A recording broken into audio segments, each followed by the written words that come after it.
welcome back to the channel. So I've been working on the guitar part, trying to figure out exactly what I'm going to do for the song. It's been about a week since I've been able to come back up here, just due to life getting in the way, work and just things coming up. But the whole time I've been working really hard on playing the guitar part and trying to figure out exactly what I wanted to do. And I was just going to document that here really quickly.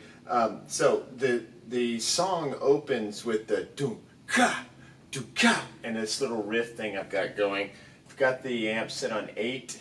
I've got it in the special bridge pickup, these Lawler pickups. So I'm down here in the bridge, and this one's the special bridge. It has like 7.4K of output as opposed to like 5.6 and I think 5.3 for this one, something like that. So it sounds a little thicker, and I've got the amp on 8. I like it on 10, but I don't want to blow the speaker up today while I'm rehearsing, so I'll turn it up to 10 when I record it. 10 just gives it, a little nastier feel. But let's just see what happens when I try to play along to the drum track, and I'll show you what I'm going to try to do with the headphones on. This is, just obviously a test. Let's see what happens. Haven't played this.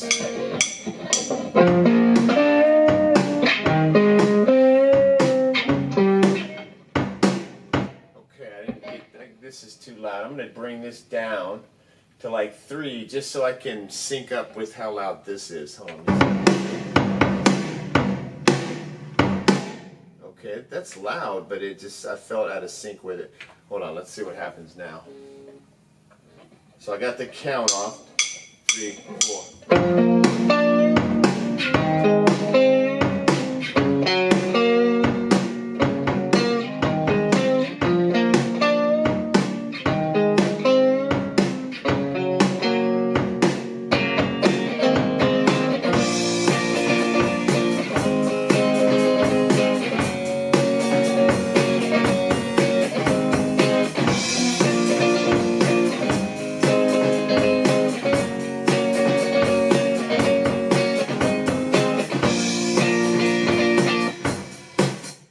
That's a basic idea. I'll be playing along to the drums, and it's like the thing opens with the...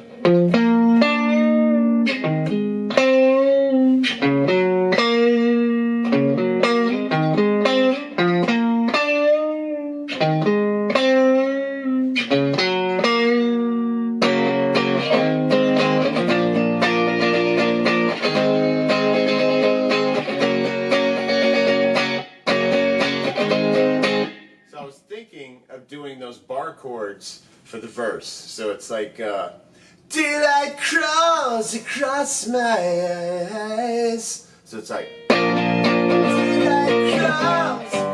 Wait, sorry. Daylight crawls across my eyes.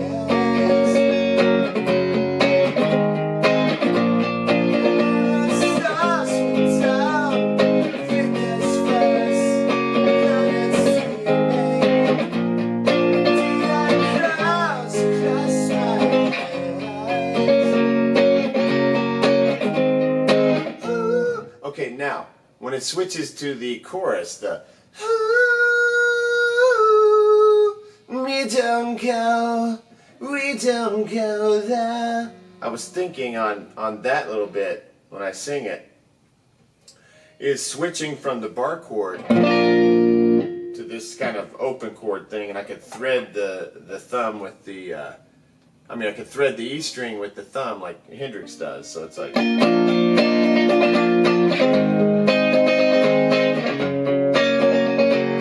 So you still hear the bass note of the E, the dong. So it's like a little... Wait, hold on, sorry.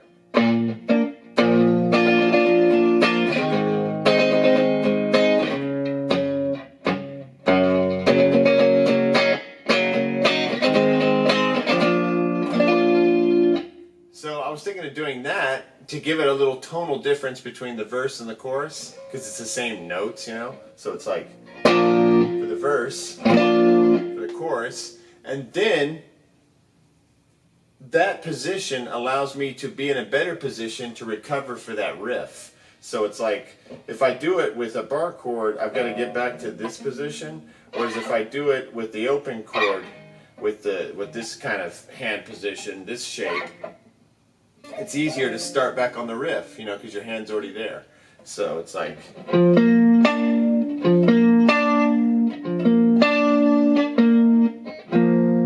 Okay, so let's see. So the verse, I'm going to be like...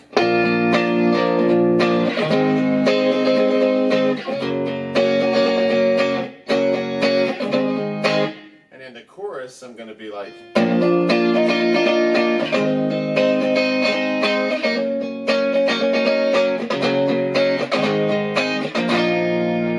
So slightly different. And then when I come out of that, to go back to the original dun dun dun, my hand is actually in a better position for that, because I won't be coming from here to get to it. I'll just be going from this thing, I'll be in it. You know, like the hand is already there.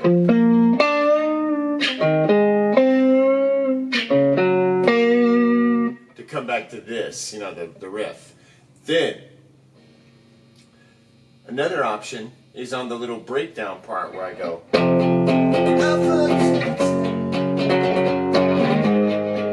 It's between us. Wait. It's between us. Hold on. Let me get this correct. Okay. So, the bridge part. I was thinking I could just play regular bar chord type things, like, you know. I talk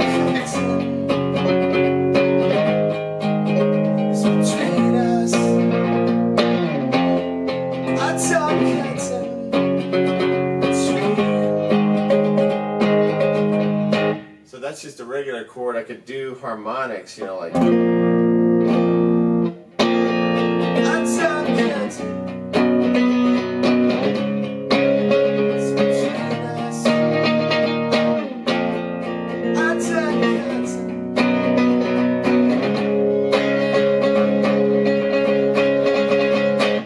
So it gives it a little bit more of a stratty edge, like a Hendrixy edge. Right now I'm completely obsessed with Hendrix as it is, and I want to incorporate some of the things that he did into my sound, because it just sounds so wonderful. It's like so many interesting things he did that aren't distinctive Hendrix things, that are very Strat sounding, that you wouldn't notice right off the bat that it's a Hendrix thing, but I think it's some of the sounds that he brought to the Stratocaster, which were new.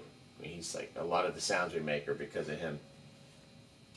So, my work is cut out for me. Now, the other thing that I'm trying to figure out what to do, and I'm hoping that this weekend, I'm hoping to get back in here by Tuesday. I've got to go to a funeral this weekend. My best friend from childhood, Steve Bernthal, he's actually the person that I first started playing music with. I discovered that I could write songs with him. He and I would write songs together. And that was the first band that I ever did and all that. It was called the In-Betweens. And his dad passed away, his father, who was a Lutheran minister, and a really great guy, amazing guy, smart guy, and just charismatic, and an amazing father and all that. So I'm going down to celebrate his life and everything, and I'm hoping to get back to town and back to work by like Monday, Tuesday. So I'm hoping that all these little parts and these thoughts will have time to sort of ruminate, and I'll come up with some kind of solo or something that's special. I was thinking about him, like something about that experience I'm hoping will infuse something into the music, and it'll be a way to pay tribute to Steve and his dad and his mom and everything. So that's kind of heavy. But I'm trying to figure out what to do with the solo. You know, like I want to, this whole Hendrix thing is so major for me right now, so I want to figure out a way to incorporate some of his style, like just some of that magic, some of that, you know, it's just anarchy. So I want to incorporate some kind of coolness in the solo, you know, like get away from the riff for a second. But I really can't even picture what I would possibly play. So it's going to be after I do the rhythm track. So in that space where I could play the solo, I'll either do the bar or the open with the threaded thumb. depends on, you know, what I decide to do.